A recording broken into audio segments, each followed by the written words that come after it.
Welcome into the Believe in Commanders podcast, part of the Believe Network. Scott Jackson and Anthony Armstrong with you for another edition. As we get ready for preseason game number 2 against the Bengals, we have Terry McLaurin off the PUP list.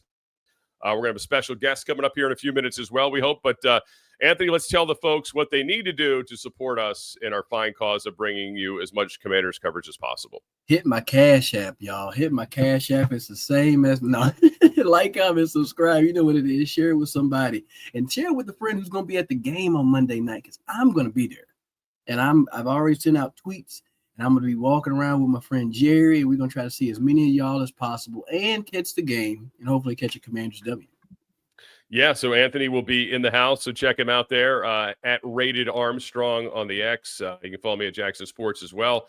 But the big news, Terry McLaurin off the PUP list, started the run-up to play. You and I had talked about this for a while. Like, what would be a timetable for Terry? Would it have to be after that Monday night game, before the Ravens game, to get him practicing with the team and those things? Now, they have activated him, but what we do not know, Anthony, to this point, is how Terry McLaurin and his camp feel about that. And just because this trigger has been made by the team, does that mean he's going to show up, smiling and ready to roll on Wednesday with everyone? Or is there still going to be, hey, I'm waiting for the contract before I bring my full on services back here? So that's what we really do not know. And Dan Quinn admitted one did not mean the other day. They were two separate things. And I thought he was very careful when he was asked, did Terry McLaurin agree with what they're doing? And they just explained how this is their process. And anyway, I just want to get your take on that. And how did you kind of read that as well? Man, well, I was happy to see the big dog come off the PUP list, first and foremost. Right. Because I knew that he was going to be one step closer to playing. And we mentioned it a few episodes back that when you come back to training camp, you really need to get your body acclimated to playing football. Terry's going to be in shape, but he hadn't taken snaps. He hadn't run routes like that, hadn't had to react to a DB in a matter of weeks. So giving him this run-up time to get ready for the season is going to help him be prepared. Is he on board with it?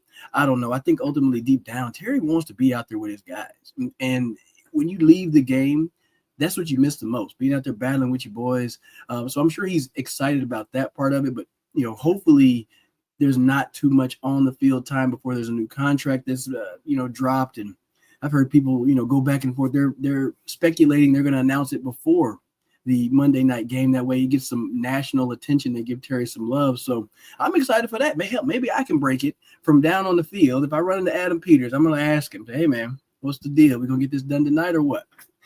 Well, it's interesting. So this is the news from the Commanders, yesterday, right, about McLaurin. Today, the news on the Bengals side of it is Trey Hendrickson's on the market. Like, they're trying to trade him now. Like, it feels like it's a little late for that. You would have certainly gotten more value had you done it around the draft, right, or in the offseason, the true offseason. And they're not only just looking apparently for draft capital, they want players back because they want to replace what they're losing on defense, because this defense still continues to struggle. So it is interesting how these two things have played out. And then on the other hand, Dallas is crickets with Micah at this point. But I'm sure that won't last for long. But yeah, I'm fascinated to see, because, Terry wasn't, he wasn't available or wasn't talking yesterday. And we haven't heard anything from his camp saying, no, they're against it either, which is a good sign, knock on wood. Hopefully this does mean that this is something they kind of mutually understood at some point. No matter where the contract is, they got to make him active in order to get him on the field. And I just think it's really, whether he likes it or not, it's going to be very difficult for him to help his own value moving forward if he doesn't play. Yeah. Right? Like, if he were to sit out, up until the deadline to get your year of service, I don't think that helps him going into the next market. You know what I mean? If he were to hit free agency, I think that would be damaging. If anything, I think more so would actually hurt him than help him. Oh, it would hurt. It would hurt his standing with the fans, I think, too. Sure, 100%. Yeah. And I'm even thinking around the league, it doesn't help him. Doesn't help you when you aren't performing, right? You got to go out there. And this is one of them leagues where it's like, I know what you did. You caught 10 touchdowns. That's great, but upcoming, you gotta do it again and do it again and do it again. And I was talking with my father-in-law. It's one of those things where you don't want to pay anybody for what they did in the past. And Adam Peters has not been in this organization to have experienced the past from inside the building. I mean, frankly, Dan Quinn hadn't either, but he's coached against it, and they know what it's like. And that's my biggest reason as to why I think Terry deserves to get the money. And I think you deserve to give him something. Because frankly, if I'm looking at trajectories, I don't see him falling off. I see him continuing to improve and play well with this young quarterback, especially with how this offense goes. It'd be different if it was, you see too many guys get big deals and then they just go straight downhill. Too many people have done that. Terry didn't do that the first time he got paid. I don't think he's going to do it this time he gets paid. Yeah, I mean, apparently the number, there's been a lot of really good reports on this over the last week. John Keim from ESPN.com had one about, the number 30 is what they're stuck on. They're very analytics based, and they have numbers that show guys tend to drop off. And you see the two guys who were over 30 that got deals this year have had great careers. I'm not underusing them, overselling them. And Mike Evans had a great career. Devontae Adams has had a great career, but they didn't get anywhere near $30 million per year in their deals. So, there's that. There's a Cortland Sutton deal. I know they're trying to comp the Metcalf deal, but Metcalf's obviously 3 years younger and those things. And Metcalf was also, remember, the Steelers were trading for him. So they kind of had it. He had a lot more leverage because of that, because if he doesn't agree to terms and they can't make that deal, and then they're suddenly stuck without the guy they're trying to get in that deal. So there's a lot of factors here. I don't know how it gets resolved. It doesn't seem like there's going to be, there's a real good agreement on what it should be. And, and these kind of things, maybe they just tag on some guarantees this season and do it that direction. And maybe talk about, hey, next year, we might tag you, but you can go out and see what you're worth elsewhere. I'll just say this, I think it was maybe it was Les Carpenter that had this story this week, and I apologize if it wasn't, but there's a lot of people in the NFL that find it hard to believe that he would get more than, get that Metcalf deal on the open market, right? Like nobody's going to pay him that. And that's a tough thing, but the problem is now it's so late in the game. If you would have made him say, go on the market in March and say, hey, go find you a deal. And him and his agent found out, well, all right, here's what the market level is, the price, I should say, then it might have been easier. But now it's like, you can't replace the player this late. That's a problem. Even if you think he's the 16th best receiver or the 20th, whatever you think, they're not going to get a guy in that level to replace him for this year. And this year is very important for them. That's what's so hard about it. 100%. It's right here in that wheelhouse. It's prime time to take advantage of the talented quarterback and his contract being so small. When you talk about the value, it's value to the team, right? Value to that specific organization. I think when we look at league wide, people are going to say, man, maybe we don't go for that. But league wide, they take chances on 22-year-old, 25-year-olds and just give them a bag of money and hope that they're going to be like Terry McLaurin. Like, frankly, if you take away Terry's age and you see everything that he does character-wise, how he handled himself on the field, never complained, everybody would be glad to give him money, right? It's not his fault he's had 10, 11, 12 different quarterbacks of varying talent levels. A lot of them on the tail, coming off of media obligations to starting the playoff game. Mark Sanchez, for example. Terry hasn't had any help. And I hate the fact that you're going to knock him.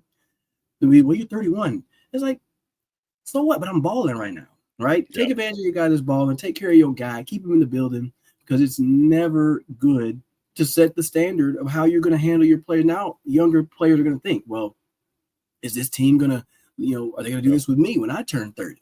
You know what I'm saying? I'm a couple of folks that are 28. What does Debo think? And he's like, I'm right there on that cusp too. And sure, he may not be looking for 30 mil, but if you're like not really gonna play ball with me, especially with somebody like Terry, it's different if it was outside the organization. But this is one of your own. He's been drafted here. He's done everything the right way. If you just look away from the 31, just look away from him for a little bit. I think you got to give him something. Get close to the 30.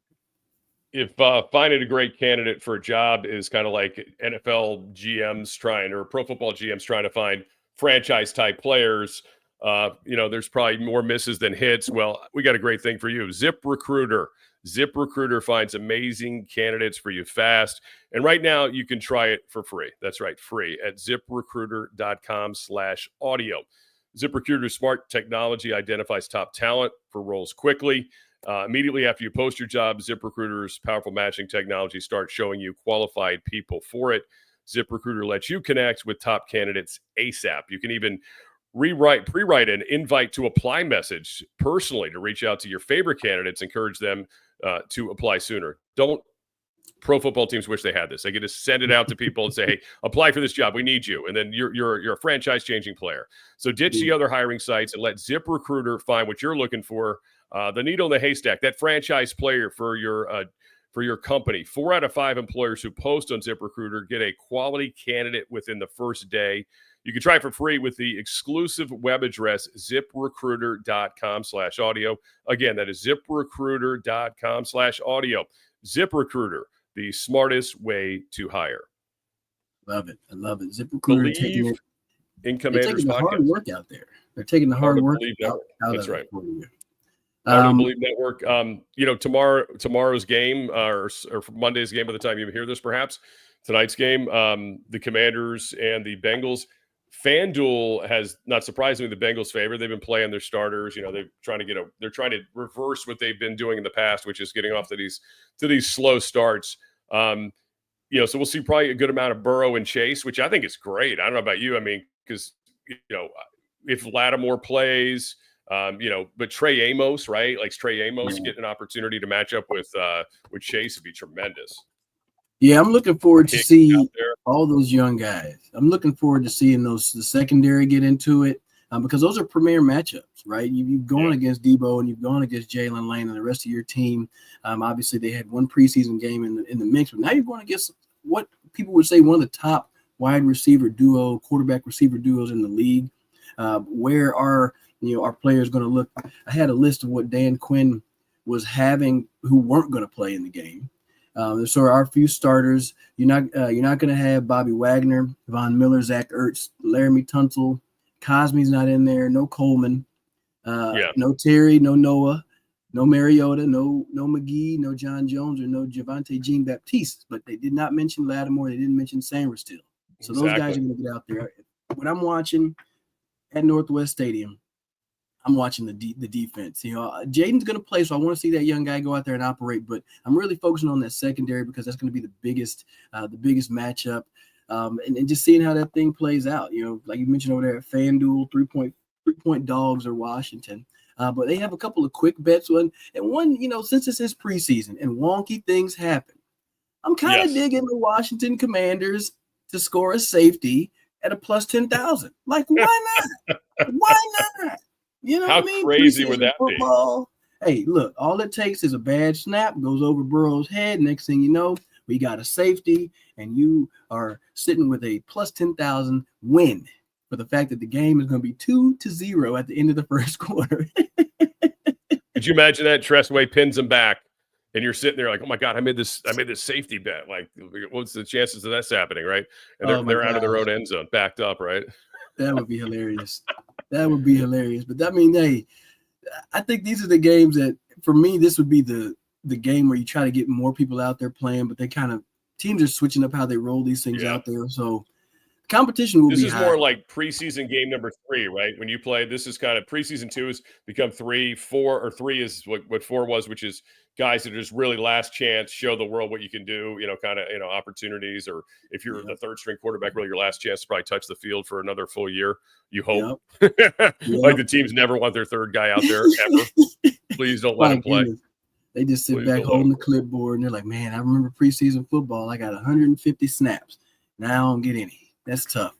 That's tough. Yeah, but there's some good position battles. I mean, I think, obviously people have been so excited about Krosky Merritt, what he's been able to do. Again, Brian Robinson's had a really good camp. Eckler's going to do what he does. Jeremy McNichols is the pros pro, plays teams, picks up the blitz, plays NFL film on his side. And, how do they cut that position? Do they keep 4 or would they dare go ahead and move on from McNichols and bring, have Krosky Merritt up with the team? I mean, that'd be interesting. And poor Chris Rodriguez, we don't mention him, but he's done everything he's been asked to do. And, I think that Felton's done well too. So it's a tough position right there. Whereas receiver, it's like, whew, especially if, without having Noah and McLaurin, you're like, do we have 5? Do we have 6? Not so much. No. This may help you keep an extra running back or two if they're able to operate out of the backfield a little bit, right? If they're able to, do some swings and some quick screens, it may help take the pressure off of that passing game in that receiver room. But you're looking at the 53-man. This is that time of year where you got to start making those tough decisions. And there's going to be some good players that get cut, and there's going to be some players that they're going to try to coerce and get them to stay with the organization and say, look, we're going to release you, but we want to bring you back on the practice squad because it's such a deeper practice squad now. You get a lot more veteran players. Maybe Rodriguez finds his way over there. I'm not even sure if he has practice squad eligibility anymore, but I could see those guys that are kind of on that edge that maybe they haven't gotten a whole bunch of tape. They can find their way onto that practice squad and still bring value to the team. Because it's really going to be interesting how this thing breaks out, especially with the injuries on the offensive line. Cosme's I'm probably not going to start. I don't think he's going to start the season on the active list. So that gives you a position there. But who jumps out and makes a case for themselves this game and maybe this upcoming game to fight for that last roster spot? So it's going to be difficult. It really is going to be difficult. I don't know if the running back room is the most difficult one to make the cuts from or if it's the secondary. Yeah, secondary stuff too. That's a good point because I mean there's some guys that have played in games that may not have a spot on this team, which because of some of the talent they brought in here over the last 2 years. And I tell you the other thing is, I know most fans are probably like, hey, who cares if Jaden plays more than a series or two? But I do think whatever the time is out there, they need to build some confidence because I don't know if you caught Cliff Kingsbury this week. He it kind of felt a little desperate in his voice with some of the hey, we're going to get these guys out here. It's hard to evaluate. It's hard to, it's hard to see what's going on without your top two receivers, and some of your top two guards. And so I think for his, peace of mind, he probably like to see these guys at least move the football and show that they can be competent if they don't have, important pieces available. Because look, I mean, Noah Brown is as good as he looks when he's out there. Part of his career and the reason he was available last year, why he was cut, was he has been hurt, in his other stops. So that's something where you need to see these depth pieces step up, and you need to, start feeling better. Is there somebody else on the outside that can actually get open?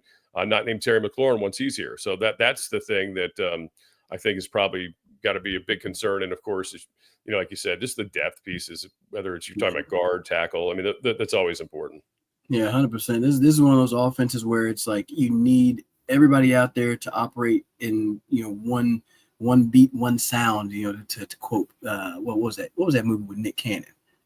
Drumline. Yeah, one band, one sound. You're putting Nick Cannon on me. Oh my god. One sound. Yeah, man. If you had the backup drummer back there and he's a little bit off beat, like I know Jaden is thinking, I need my guy, and he's he probably told Cliff, I need my guy. Told Adam, I need my guy. That way we can know what we're working with. Truly. I mean, you go out there without 100%. Terry, a whole different look. It's a whole different level of respect. Ain't no shade to the other guy and the other receivers, but it's like you haven't earned anything yet. What I mean? This is that league where the DCs, if they're scared of you, the DBs are scared of you, they're going to show it. And if they're not, they're going to be right up there in your face, and they're going to trust the fact that they can stick with you on any route that you run. You think about the week one, it's all a ramp up for this Giants game. I think last check Commanders, FanDuel has them at 6.5-point favorite. But, again, it's just preseason. You live the preseason life. Some things are valuable. Some maybe are a little bit mismatched. But the Giants' defensive front, in stretches have looked like a huge problem. Not a surprise with Abdul Carter already added to, Dexter Lawrence up there and Burns. I mean, that was already a pretty good group, but you threw them out there. That's pretty scary. And, Russell Wilson, if he's shown you one thing in his career, he can throw the deep ball. And if they have Neighbors healthy week one, that's going to be a problem. Neighbors going to be tough.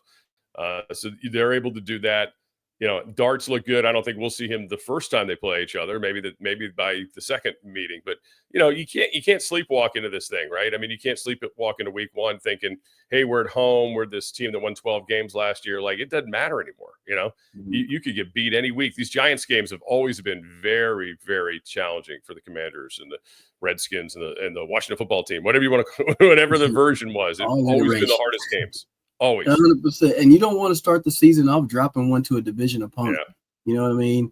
You want to come out with the good taste in your mouth and make sure that you put a good performance on the field. And getting 17 back is huge for that. That is huge for that. Give you the best opportunity.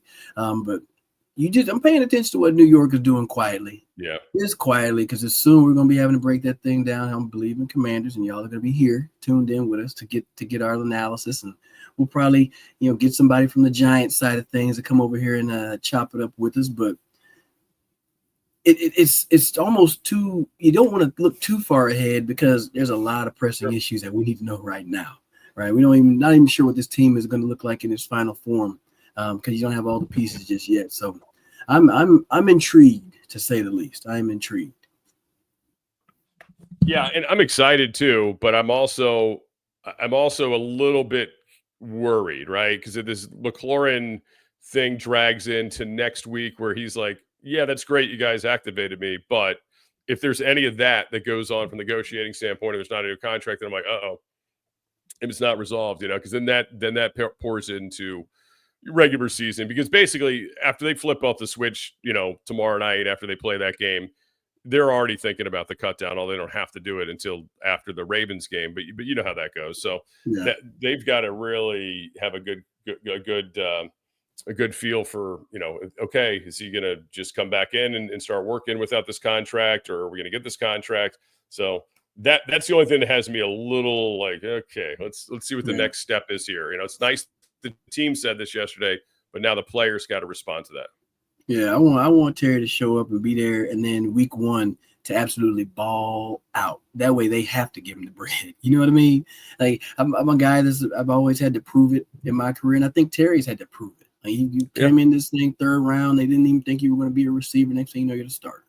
And it sucks to have to go that route, and it sucks that you always have to go up the backside of the mountain. But my man, that's who you are. That's how you've been built, And so I say, show up, be the best Terry McLaurin, be the best teammate you can be, and then go ball out against New York, and then come back and say, "What's up? What y'all trying to do?" Who are you looking most forward to seeing tomorrow night on the offensive side and the defensive side?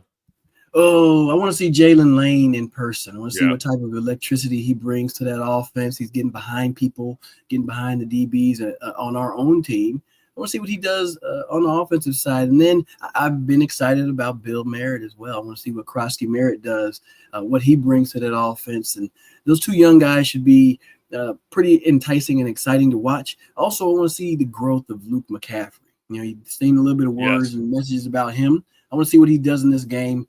Is he able to take advantage of the mismatches that he gets and maybe get into the end zone? That'd be really nice. Yeah, I was going to mention Luke, but I would go Ben Sinnott, the tight end, right? Mm-hmm. I mean, year 2, we need to see a little bit more there. Disappointed Jordan McGee can't play. I just hope he can get healthy. So, Medrano, another opportunity for Medrano with, playing a lot. So looking forward to seeing that. And, some of those depth guys in the D line, man, that's a tough cut too. We don't talk a ton about, but that's tough because you had some guys that were here last year that helped you, like Jalen Holmes. It's battling, and he's so versatile. He can play multiple positions of the line. See what those guys can do. And if some of the younger guys, kind of pop out a little bit more, a guy who's kind of deeper back, like an Andre Jones, who's been here a while now, can he do something to help himself and those kind of guys. But yeah, I think the back thing will be interesting to watch. And, hopefully the quarterbacks can help the receivers and vice versa. Because last game, that was not always the case. Whether Hartman was misfiring or when he did fire, Chris Moore dropped a couple balls on him. So I thought Josh Johnson, by the way, was really good. I mean, if you had to play a 3rd guy this year, I'd feel very comfortable about him playing. Hopefully it will never happen, of course, but that is true. Josh been all over this league. He's throwing the ball and wearing a lot of jerseys. So a lot 100%. Of experience. All right, man. Well, hey, you enjoy it. Look at you. You got your Legends hat. You're going to be wearing that around. Love it. Yeah, y'all find me. It's like a needle in a haystack. Y'all can find me. You know what I mean? I'm going to find y'all if you got that tailgate popping. I'm pulling up. All right, I'm pulling up. Let me get a burger and a brew, and I'm good. All right. Look for him at Rated Armstrong on the X at the tailgates tomorrow night.